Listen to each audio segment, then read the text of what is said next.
Coming up on today's episode of the Aspiring Psychologist podcast, we are looking at 2 more ways to maximize your brilliance and to help your vibrancy shine to yourself and to those around you, to help you on this career of yours and to, help you be the best you can be along the way. Hope you'll find it so useful.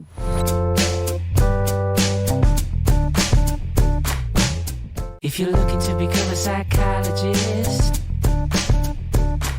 then let this be your guide. With this podcast at your side, you'll be on your way to being qualified. It's the Aspiring Psychologist podcast with Dr. Marianne and Trent.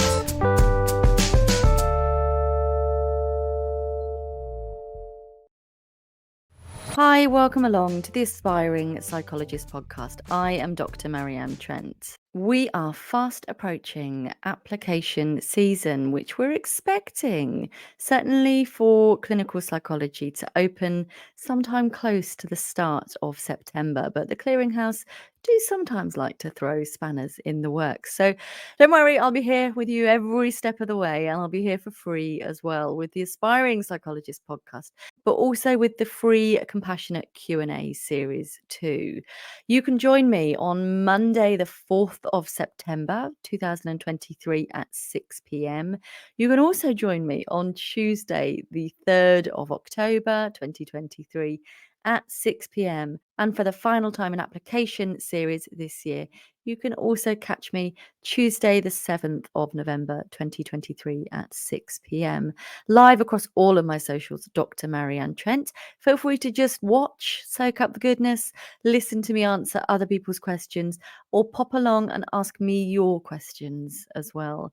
And if you'd welcome some more support during application season or just generally in your development, do consider checking out the Aspiring Psychologist membership, which you can join from just £30 a month as well.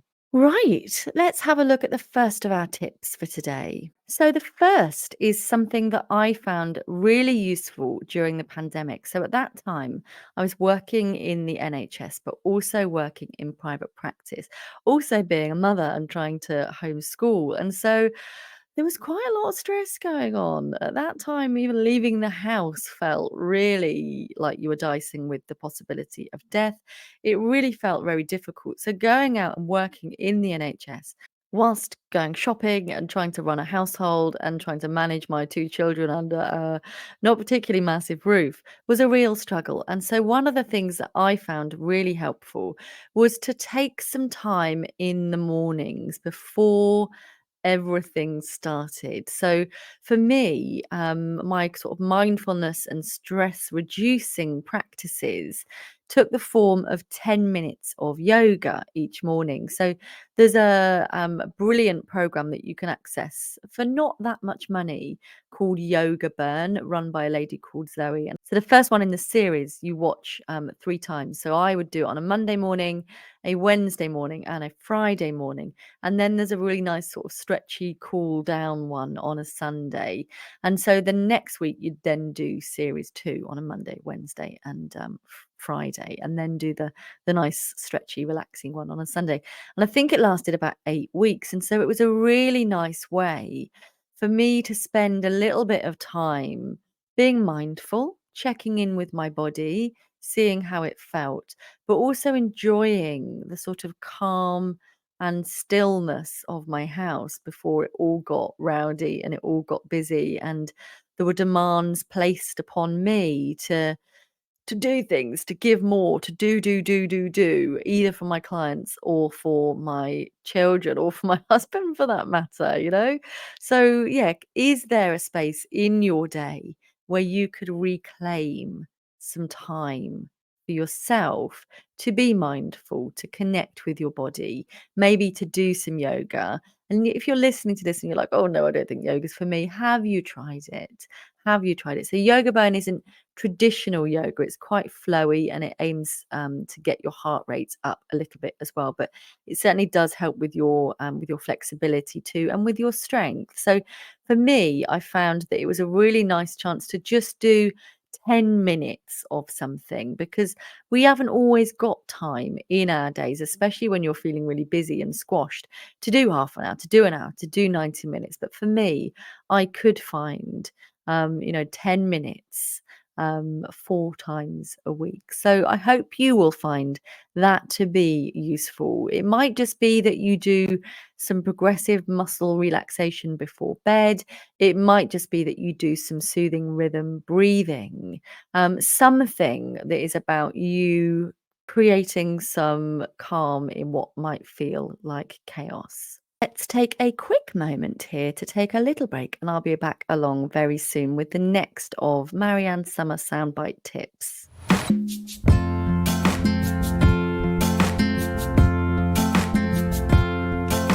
you're looking to become a psychologist, then let this be your guide, filled with lessons and experience that will help you get qualified. So come and take a look. It's right here in this book. It's the Clinical Psychologist Collective. It's the Clinical Psychologist Collective.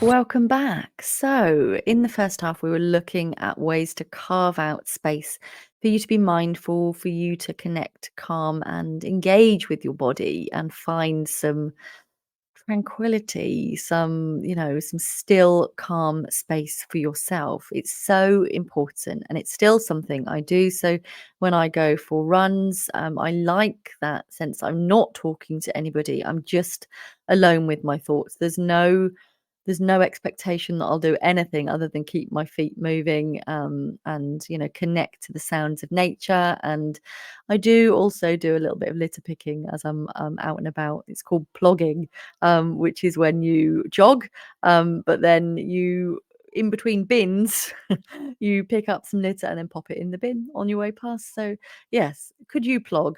Join my revolution of ploggers. So, the next of my top tips is thinking about your caseload.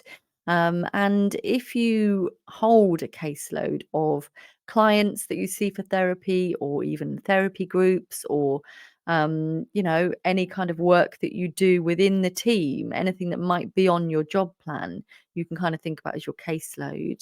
Who are those clients? If you're supervising staff, you can think about them as being on your job plan and potentially on your caseload as well. If we've got lots and lots of super demanding or super risky clients, then that can really take its toll on us. So, a really useful conversation to have in supervision, or in line management, if that's a separate service or function for you, is thinking about balancing your caseload. So, thinking about when you're picking up new work, well, actually, I already have, 5 complex cases, and this one sounds a little bit more simple. Could I put myself forward for this one? And thinking about the importance of doing that and knowing that it's okay to do that. And I guess it's similar to one of the other things of being bounded, but it's more than that, because you're literally looking at caseload management. You're looking at how full up you're feeling right now. Whereas when you first took on the cases, maybe you were more resilient, maybe you were more well resourced, or maybe it's the other way around. When you first joined the team, or when you first took on this caseload, maybe you're already feeling more full up, but now you're more into your stride, or you're in a better place with your relationship, or your course, or training, or your masters, or your peers, or your family. You now feel like you've got some more flexibility, some more space in your window of tolerance to be able to step that up a little bit. So it's a fluid process, I would say, that changes from day to day, week to week. But it's important that you're checking in with that, with your supervisor and with yourself. If you find yourself dreading a particular client or a particular day, because of the combination of clients or tasks that you've got. Could you look at that? Could you jiggle clients around to different days to spread a bit of the joy or a bit of the misery, a bit of the things that you find useful, engaging, or depleting throughout the week? And yeah, just make sure you're looking after yourself, because if you're not looking after yourself, then you can't help to put those oxygen masks on other people. Hope you found today's episode useful. I will be back along with the next episode of the Aspiring Psychologist podcast from 6 a.m. on Monday. If you've got any ideas for what you would like to be covered in future episodes, do come and let me know by connecting with me on socials. I am Dr. Marianne Trent everywhere, or you can slip into the Aspiring Psychologist community free Facebook group and tell me there, or even drop it in the YouTube comments. Please do like, subscribe, share, tell your friends about us, and I will look forward to catching up with you very soon. Take care.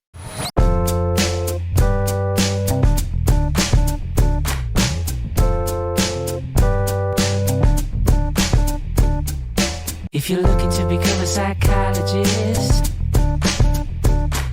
then let this be your guide. With this podcast at your side, you'll be on your way to being qualified. It's the Aspiring Psychologist.